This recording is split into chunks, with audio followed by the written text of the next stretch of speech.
सोमवार से शनिवार दोपहर 12 बजे सिर्फ डीडी नेशनल पर, देश का पहला चैनल, देश का अपना चैनल।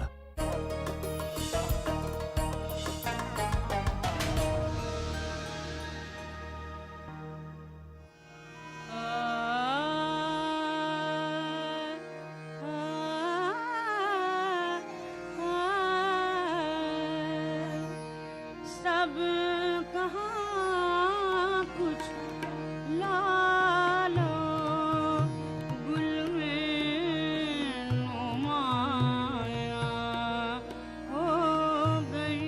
नाज़रीन आदाब, डीडी उर्दू के ख़ास प्रोग्राम शेर व सुखन में आपका इस्तकबाल है। मैं हूं आपका मेज़बान सलमान सईद। शेर व सुखन लेकर आता है ऐसा नुमाइंदा शायर और उसकी शायरी जिससे शेर व अदब के दीवाने मुतासिर होते हैं। एक ऐसा ही नाम है नुशूर वाहिदी। आज के इस एपिसोड में हम नुशूर वाहिदी की हयात व खिदमात के बारे में बात करेंगे और उनकी गज़लों को मौसीकी की धुनों पे सुनेंगे। गज़ल के मुनफरिद लहजे के शायर नुशूर वाहिदी की पैदाइश 12 अप्रैल 1912 में उत्तर प्रदेश के ज़िला बलिया में हुई। उनका असली नाम हफीज़ुर रहमान था। औराक़े कायनात में अब मैं कहाँ नशूर, अफसाना मिट गया मेरा उन्वा लिए हुए। मरहूम जनाब हफीज़ुर रहमान वाहिदी तखल्लुस नशूर यानी हफीज़ुर रहमान नुशूर वाहिदी, इनकी पैदाइश बलिया में हुई थी 1912 में और इनका इंतकाल हुआ था 1983 में कानपुर में। 70-71 साल की इनकी उम्र है। इब्तदाई तालीम बलिया से हासिल की और फिर वहाँ से इलाहाबाद आ गए। अकबर इलाहाबादी के यहाँ वो बैठे हुए थे तो कोई विश्राम मिला तो 13 साल की उम्र में उन्होंने वो उस पर गज़ल पूरी कर दी।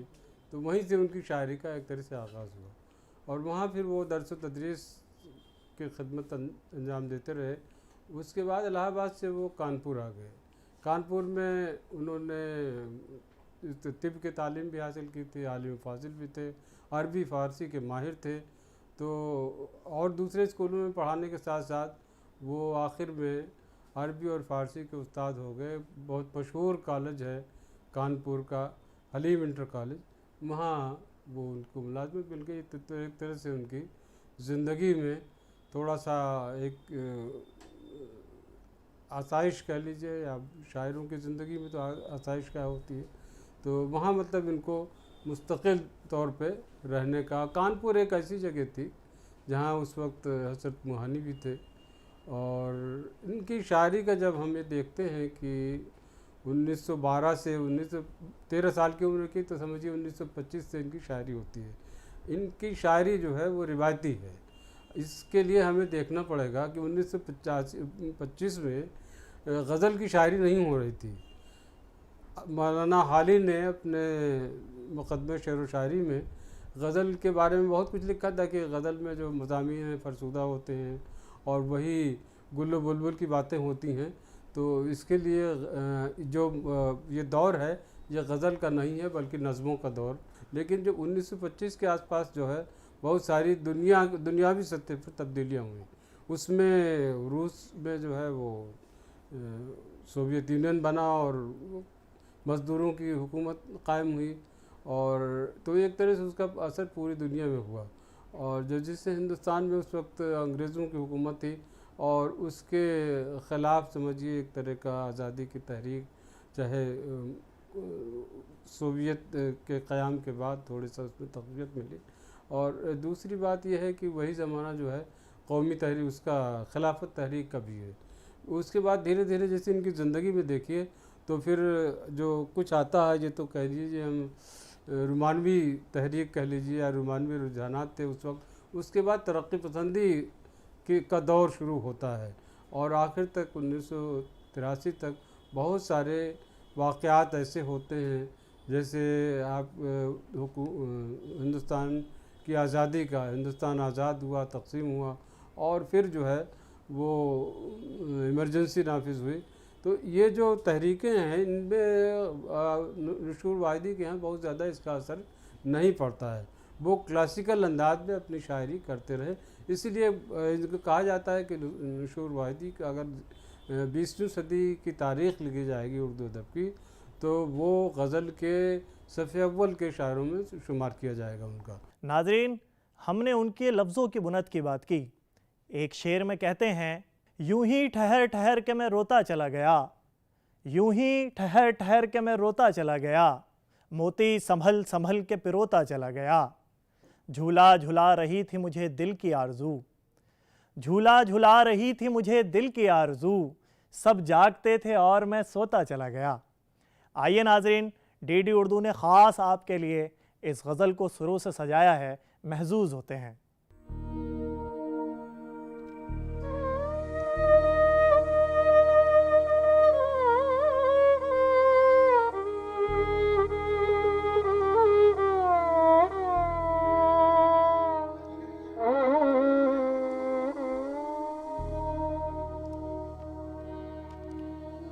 यूं ही ठहर ठहर के, यूं ही ठहर ठहर के मैं रोता चला गया, यूं ही ठहर ठहर के मैं रोता चला गया, मोती संभल संभल के पिरोता चला गया, यूं ही ठहर ठहर के।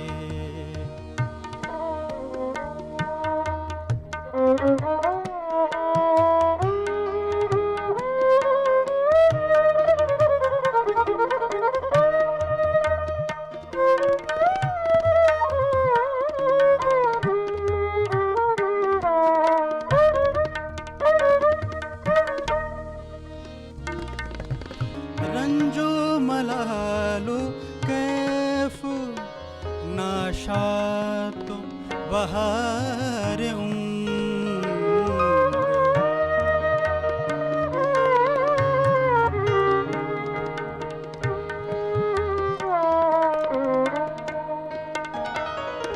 रंजो मलालो कैफो नाशातो बहार,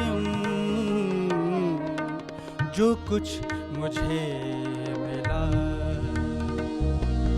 जो कुछ मुझे मिला, उसे खोता चला गया, जो कुछ मुझे मिला, उसे खोता चला गया, यूं ही ठहर ठहर के।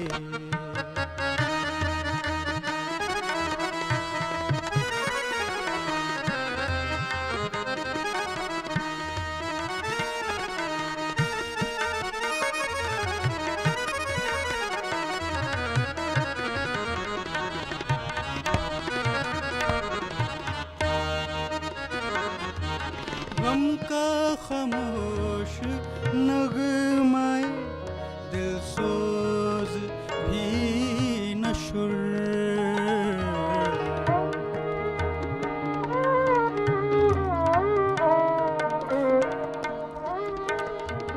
गम का खामोश नगमाए दिल सोज भी नशुर, एक कैफ सारगों में समोता चला गया, एक कैफ सारगों में समोता चला गया, यूं ही ठहर ठहर के मैं रोता चला गया, मोती संभल संभल के पिरोता चला गया, यूं ही ठहर ठहर के, यूं ही ठहर ठहर के, यूं ही ठहर ठहर मसाले, जो आपके हाथ का मटन खाए जिंदगी भर आपका हो जाए। जहाँ जाए रिश्ते बनाए गोल्डी मसाले। नाजरीन, नुशूर वाहिदी उन शायरों में शुमार किए जाते हैं जिनको शायरी की हकीकी समझ है। उनकी नज़मों और गज़लों में ज़िंदगी के ज़ेरो बम समोए हुए हैं। उनकी गज़लों में रोशनी अंधेरे से मिलती है और अंधेरे पर गालिब आ जाती है और तमाम तर तारीकियाँ ख़त्म कर देती है। उनकी शायरी में चीखो पुकार नहीं है, ना ही शोर शराबा है, बल्कि वो एक मुख्तलिफ़ अंदाज में इशारे में बात करने के कायल हैं। कहते हैं, दिया खामोश है लेकिन किसी का दिल तो जलता है, दिया खामोश है लेकिन किसी का दिल तो जलता है, चले आओ जहाँ तक रोशनी मालूम होती है। आइए नाजरीन, नुशूर वाहिदी पर मज़ीद जानकारी के लिए एक्सपर्ट को सुनते हैं। जो गज़ल लिखने वाले शायर हैं, अब फैज़ का नाम ले सकते हैं। फैज़ ने गज़लें लिखी, लेकिन उनका जो महबूब था वो बदल गया, उसमें सियासी रंग उसमें आ गया, और उसके साथ ही जो मजरूह हैं और गज़ल के ताल्लुक़ से, और फिर नुशूर वाहिदी। लेकिन वही ज़माना जो है जिगर मुरादाबादी का भी है, जो तरन्नुम के लिए मशहूर हैं। और जो नुशूर वाहिदी का पूरा जो कलाम है, उनकी जो गज़लें हैं, वही रवां गज़लें लिखा करते थे, और इस वजह से वो तरन्नुम भी उनके पास था, तो मुशायरे में बहुत पॉपुलर हो गए। ख़ास तौर से जिगर के बाद जो है, जो नाम आता है तरन्नुम के लिए, वो नुशूर वाहिदी का ही आता है। नुशूर वाहिदी से लोग जो है मोहब्बत करते थे। वो कानपुर वालों ने एक जलसा मुनक़िद किया था 1978 में, जिसमें दिल्ली से जो लोग गए थे, जो पाए के लोग हैं, मोहम्मद हसन गए थे, ख्वाजा अहमद फ़ारूक़ी गए थे, कमर रईस गए थे। तो उनकी गज़लों की, उनकी शायरी के बारे में जो ख़यालात का इजहार किया था, वो यही था कि उसमें जो है नुशूर वाहिदी ने अपनी गज़लों में जिद्दत पैदा की और क्लासिकियत को बरकरार रखा। गज़ल को जो अपनी जो उसकी हैत है, उसमें कोई तब्दीली नहीं की, और इस तरह से रमा दमा शायरी की, और इसकी वजह से वो हमेशा जो है वो मशहूर, हमेशा जो है उर्दू अदब में उनका नाम रहेगा, उर्दू गज़ल की तारीख़ में उनका नाम रहेगा। तो ये चीज़ें, जैसे एक बात और है जो नुशूर वाहिदी साहब के ताल्लुक़ से बात कही जा सकती है, वो चिश्तिया सिलसिले के मुरीद थे, और उनके यहाँ तसव्वुफ़ की वो चीज़ें हैं। अच्छा, वो जो गालिब के ज़माने का है, तो कि बग़ैर तसव्वुफ़ के तो गज़ल होती ही नहीं। तो नुशूर वाहिदी के यहाँ वो तसव्वुफ़ की चीज़ें जो हैं वो आई हैं, दर आई हैं, कि रिवायती अंदाज में, कि चिश्तिया सिलसिले के मुरीद होने की वजह से उनके यहाँ तसव्वुफ़ भी है। फ़लसफ़े की चीज़ है कि गालिब के यहाँ भी फ़लसफ़ा बहुत है, और नुशूर वाहिदी के यहाँ भी फ़लसफ़ा है। फ़लसफ़ा ख़ुदी जो है इक़बाल के बाद जो उन्होंने उसकी तौसीक़ की है, उस पर बाकायदा उन्होंने किताब लिखी है। सिर्फ़ फ़लसफ़ा ख़ुदी नहीं, बल्कि उन्होंने वहदतुल वजूद और जितने हिंदुस्तानी फ़लसफ़े थे, उन सब का अहाता करके जो अपनी किताब लिखी है, उसमें उसका उन्होंने ज़िक्र किया है। और वो इसलिए जो है उनकी शायरी में चीज़ें, उनकी गज़ल का जो मौजू है ना, गज़ल में फ़लसफ़ा चाहिए, मोहब्बत चाहिए, इश्क चाहिए, तो ये चीज़ें नुशूर वाहिदी के यहाँ बदरजा आतम मौजूद हैं। नुशूर वाहिदी जब अपनी गज़ल में, अपने शेर में ज़िंदगी का फ़लसफ़ा बयान करते हैं तो यूँ कहते हैं, सहर और शाम से कुछ यूँ गुज़रता जा रहा हूँ मैं, सहर और शाम से कुछ यूँ गुज़रता जा रहा हूँ मैं, कि जीता जा रहा हूँ और मरता जा रहा हूँ मैं। आइए नाज़रीन, इस गज़ल को सुरों में समाअत फरमाएं।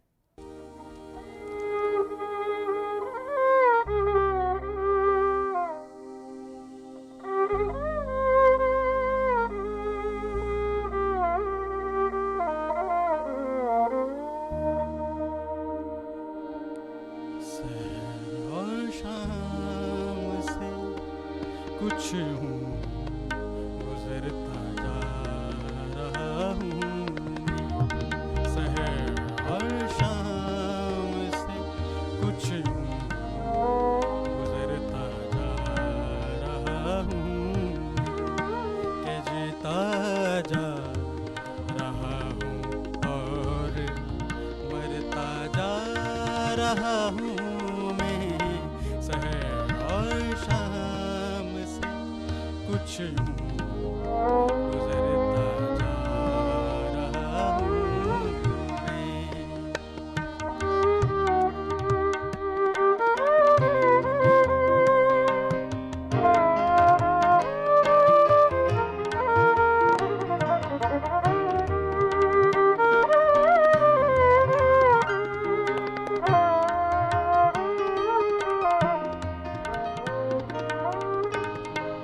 तमन्नाए मुहाले दिल को जुज़्बे जिंदगी करके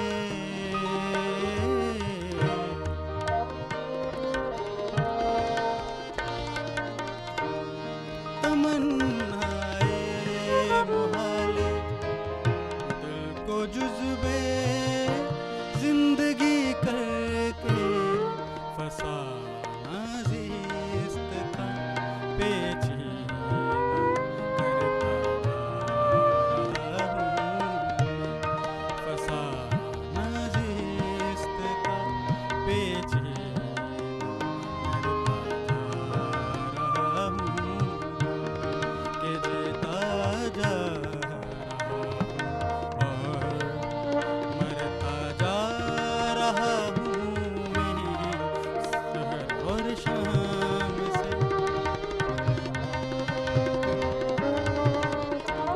शुर आखिर कहाँ तक फिक्र दुनिया दिल दुखाएगी।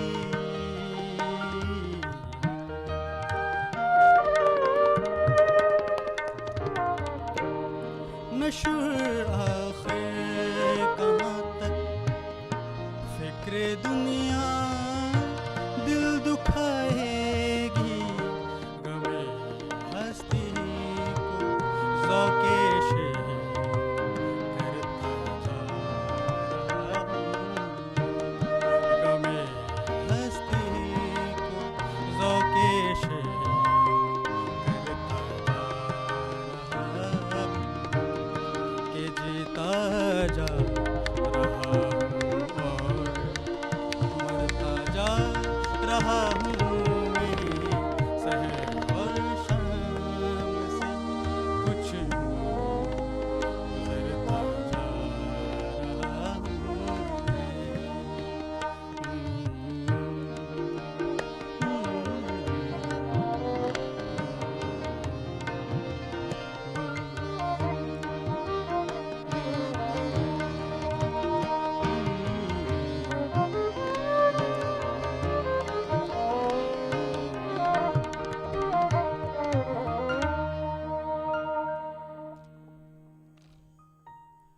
नाजरीन, नुशूर वाहिदी की शायरी के बारे में जब हम बात करते हैं तो हमें पता चलता है कि नुशूर वाहिदी बात में बात पैदा करने का फ़न जानते थे। यही वजह है कि उनकी शायरी ना तो सिर्फ कानों को सुनने में भली मालूम देती है बल्कि उनके अशार दिलों में उतर जाते हैं। नुशूर वाहिदी अपने ज़माने के मुशायरों के मकबूल शायर रहे।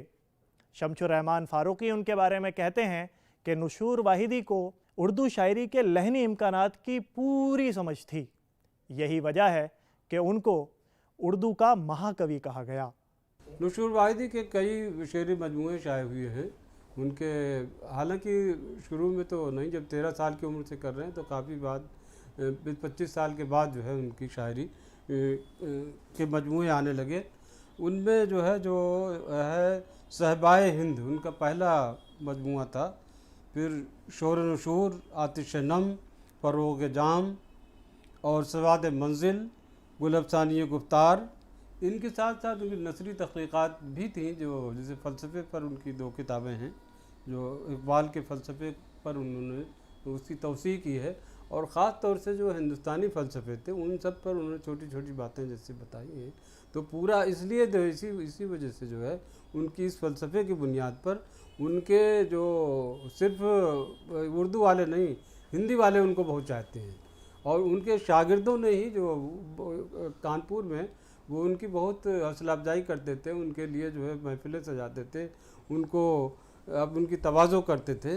तो लेकिन अब देखिए कि उनकी एक बात और है कि अपने सवाद मंजिल में गज़लों के साथ साथ उनकी कुछ नज़में भी हैं, और नज़मों में जो है जैसे चीन का मसला है, पाकिस्तान का मसला है, इन चीज़ों पर भी उन्होंने इज़हार ख़याल किया है। और ख़ास तौर से जवाहरलाल नेहरू के इंतकाल पर उनकी नज़्म जो है बहुत ही तासीर है। और इस तरह से उन्होंने दोनों चीज़ें, जैसे पहले जो शुरू में उनमें ये चीज़ें नहीं थीं, लेकिन लखनऊ में चूँकि उसी ज़माने में असद मुआनी भी थे और वो एक सियासी उनका वो था, और गज़ल के भी वो बहुत बड़े शायर थे, तो एक तरह से उनसे कुछ मुतासिर हुए। और ये सियासत की चीज़ें, सियासत तो नहीं कह सकते, लेकिन ये जो चीज़ें शायरी में आनी चाहिए वो चीज़ें उन्होंने अपनी शायरी में शामिल किया, उसको नज़मों के ज़रिए। और गज़ल को उन्होंने कभी मतलब पाकीज़ा रखा, उसमें उन्होंने कोई कंप्रोमाइज़ नहीं किया। उनके ज़बान और बयान और जो नुदरत है उनके यहाँ कि ये क्लासिकियत से भी हट कर जो है, जो जैसे हाल ही ने ये कहा था कि गज़ल जो है वो रिवायती अंदाज में उसमें गुल्लू बुलबुल की बातें, लेकिन उससे हट कर उन्होंने नुदरत पैदा की, नई नई तस्वीरें, नए नए इश्तिहारे उसमें शामिल किए। और इसी वजह से उनकी गज़लें जो हैं रवा दवा हैं और आज भी उनको लोग पढ़ते हैं। नाज़रीन, कभी कभार इंसान की बेजारी इंतहा को पहुंच जाती है। इसको यूं शेर के अंदाज में बयान करते हैं कि आगोश रंगो बू के फसाने में कुछ नहीं, आगोश रंगो बू के फसाने में कुछ नहीं, हसरत निकल गई तो ज़माने में कुछ नहीं, हसरत निकल गई तो ज़माने में कुछ नहीं, मायूसियों में हुस्न भी रोशन नहीं रहा, मायूसियों में हुस्न भी रोशन नहीं रहा, दिल बुझ गया तो शम्म जलाने में कुछ नहीं, दिल बुझ गया तो शम्म जलाने में कुछ नहीं। सारे गरे सा रे सा नि ध पा पद नि रे रे गरे सा आगोश रंग बूके आगोश रंग बूके फसाने में कुछ नहीं, आगोश रंग बूके फसाने में कुछ नहीं, हसरत निकल गई तो हसरत निकल गई तो ज़माने में कुछ नहीं, आगोश रंग बूके।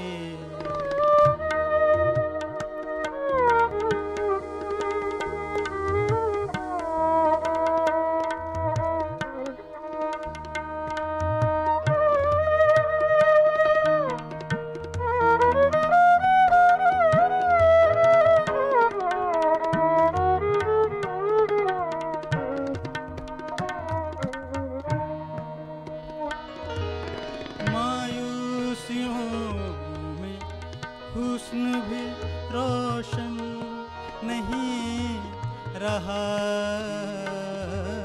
मायूसियों में हुस्न भी रोशन नहीं रहा, दिल बुझ गया तो शम्मा जलाने में कुछ नहीं,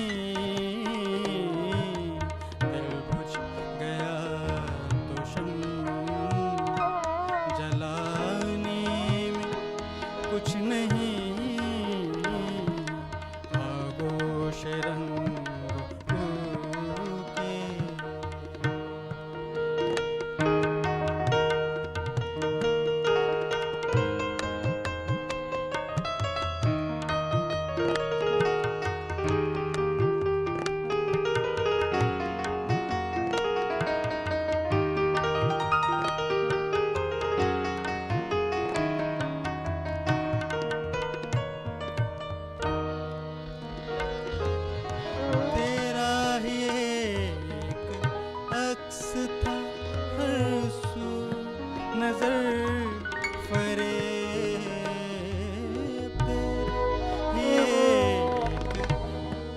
था हर सू नजर फरेब, देखा तो मेरे आईना खाने में कुछ नहीं, देखा तो मेरे आईना खाने में कुछ नहीं, आगोश रंग फसाने में कुछ नहीं, आगोश रंग फसाने में कुछ नहीं, आगोश रंग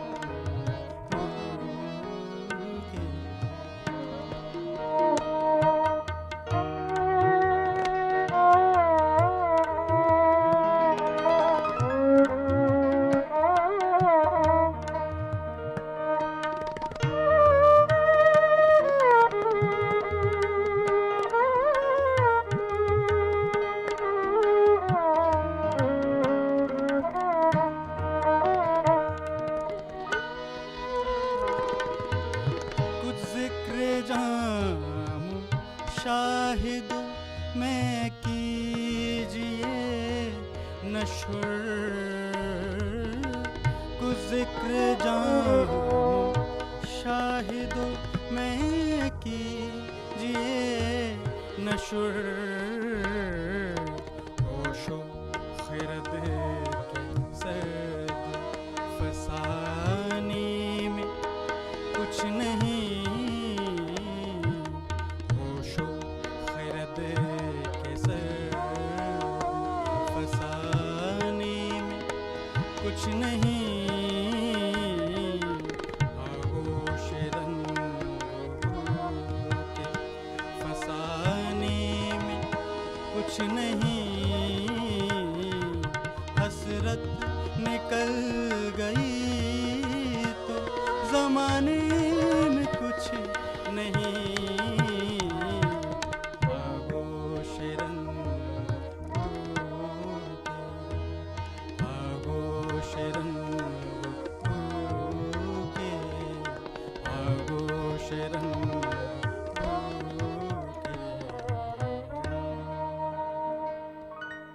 नाजरीन, आज के इस एपिसोड में हमने नुशूर वाहिदी की हयात व खिदमात के बारे में बात की और उनकी गज़लों को मौसीकी की धुनों पे सुना। मुझे उम्मीद है कि आज का ये एपिसोड आपको बेहद पसंद आया होगा। अगले एपिसोड में हम फिर मिलेंगे एक नई शख्सियत के साथ। तब तक के लिए अपने मेज़बान सलमान सईद को इजाज़त दीजिए और अपनी कीमती राय से आगाह करते रहिए। आदाब।